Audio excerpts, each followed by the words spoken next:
Social organization serves as a bedrock upon which the Gikuyu society was built. It encompasses the intricate systems, structure, and hierarchies that shape the community. From family units to clan, village to nations, the way in which the traditional Gikuyu organize themselves have far-reaching impact on their daily lives, value, and relationship. Today, we will explore how social organization influenced various aspects of their existence, from religious practices to rituals surrounding birth, initiation, dress, music, architecture, marriage, and even death. Throughout this video, we will journey through the fascinating realms of social organization. Together, we will uncover the remarkable diversity and shared human experience that make up the fabric of our existence.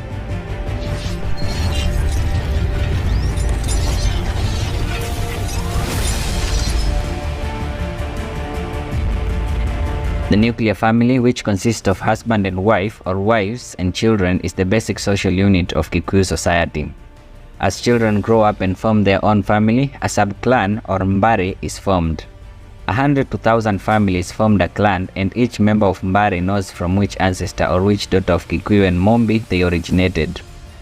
Extended family living together formed a homestead or mishi, and several meshi together formed into large units roughly equivalent to village or neighborhood were called itora.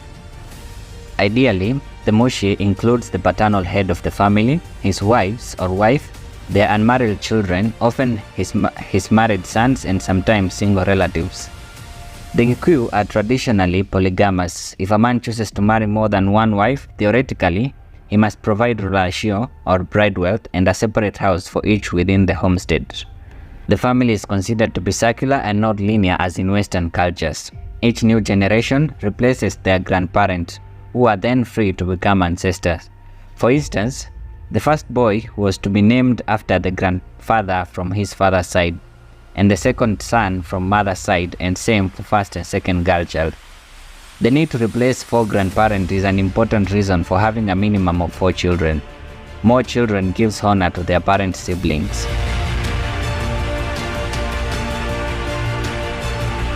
Extended family living together build a homestead or moshim, and it was something like or closer to a circle, surrounded by a fence called rogiri, with one entry at the gate or kihigo.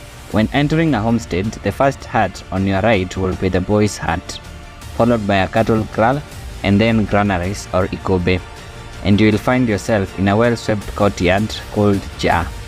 The first hut to your left will be the man's hut, followed by a first wife hut and the second wife, and so on in case of more than 2 wives.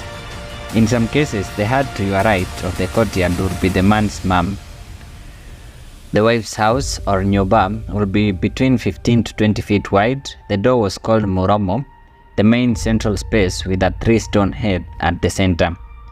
4 primary spaces forming a cross outside the square, but inside the circle of the hut's circular wall. The entry was called rore, the goat's area was called kwero, the woman's bed space was called orere, and the girl's bed was called kariri. The secondary space at the extremities of the inner square between the primary space were called gaturoine, gatore, degi, and gisegi.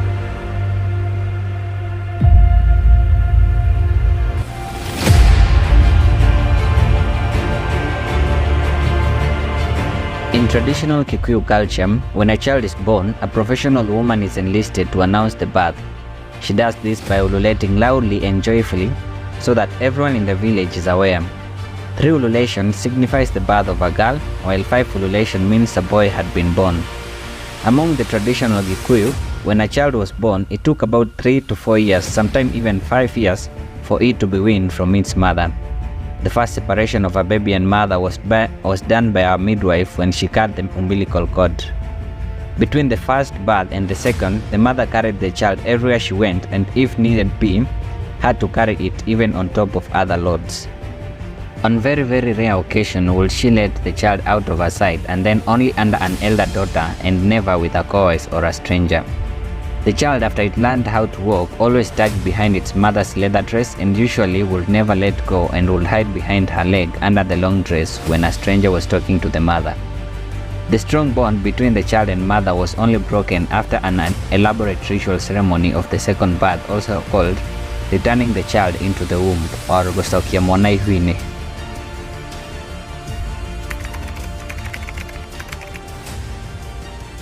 Agikuyu circumcised both boys and girls at puberty as an important cultural practice.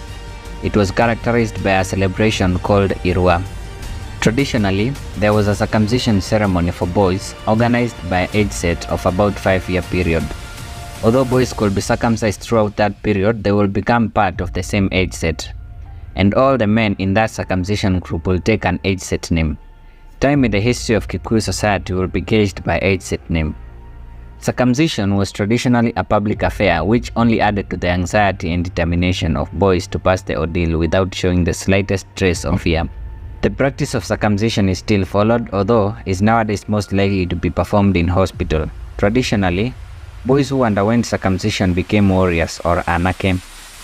Junior warriors were banned from sexual relations, though in compensation they were also given a lot of food to make them strong. Only senior warriors who were preparing to leave warriorhood were allowed to marry and raise children. Kikuyu was among the tribes which practiced female circumcision. Clitoridectomy marks a girl's transition from childhood to womanhood. With it came the lifting of the taboo on pregnancy. It was a taboo for a girl to get her period before initiation, and girls were supposed to start menstruating after 13 days or more. To prevent this from happening, parents used to summon a witch doctor to come and tie the uncircumcised girl. This did not involve physically tying, but it's said to have worked. This was called kwahairigo. Because of this taboo, it was important that girls get initiated every year, whereas for boys there was a break every 4.5 years. This break was called muhigo, and no parent was supposed to initiate his boy. Muhigo was not countrywide but territory-wide. That is, Metumi and Kabete used to hold initiation at the same time, while Gaki used to be with Geshugo. Muhigo was after every rika of 9 age groups was completed. This used to be after every 12 to 14 years and not 9 years like most people think. The reason is, if the harvest were not good or initiation candidate were too few, only girls were initiated. However, a regiment had to have 9 age group for it to be declared complete and able to take up the defense duty and law enforcement. This meant that although there were rika riakahio for every year, some of them had only girls as initiates. The girls used to be quite young, while the men used to be between 18 to 25 years.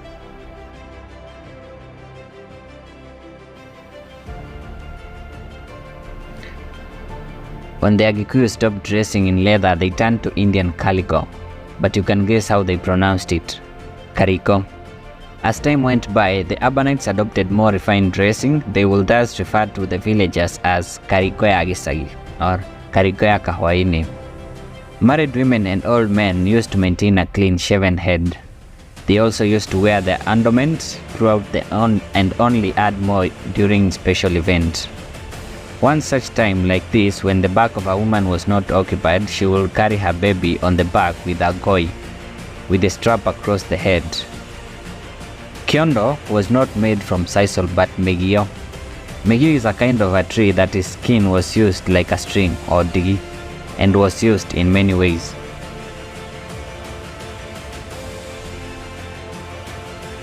A man couldn't marry a woman older than his rika, and could also not marry a girl of his rika.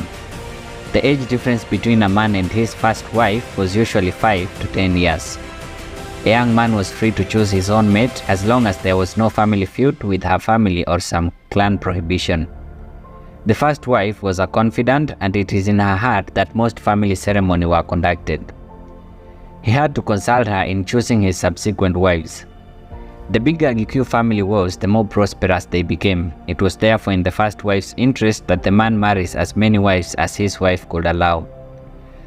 The layout of the compound was in relation to her nyoba, or woman's hut, which was the first to be built in the homestead, unless the man was building in his father's homestead, in which case he might have a digira, or a man's hut, already built. Being the first wife in a homestead, the owner of the first nyoba and the first granary, Ikobe, she was called Nyakiabi. The dowry payment was a series of events, namely Komenyamushi, which was getting to know the bride's home; Kohadaidege literally means planting a branch of tree, followed by Kurashia, which was actual dowry payment; Itara, is a visit of the groom's homestead, and finally Koguraria, the traditional Kikuyu wedding of antiquity. I will make a video to elaborate more on dowry payment or rurashio.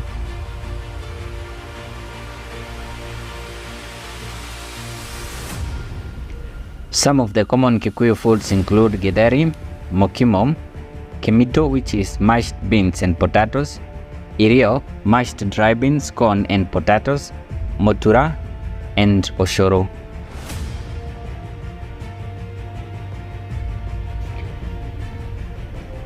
The Kikuyu also practiced exposure. It was accustomed to place the dying individual at a specified distance from a settlement, putting on his or her right hand at a leash to be tagged from time to time, so as to determine if the person was dead or still alive. If the individual failed to respond, it was determined that he or she had passed away and communication was no longer necessary. After death, usually those who had children, even if the children had all died, were accorded respect during funeral rites that culminated in a full Gokura ceremony, which meant, among other things, that the spirit achieved a status which it would not have achieved otherwise. Amongst the Kikuyu, the dead body was taken out to a burial ground called keferera. Certain rituals were practiced prior to burials, including the carefully wrapping of body with the legs and hands in a sleeping position, and the keferera would be placed facing the homestead. Contrary to the belief that the Kikuyu threw all deceased to hyena, a person of means was accorded a burial. These burials were often an expensive affair in view of all the rites that had to be paid for in goats and rams.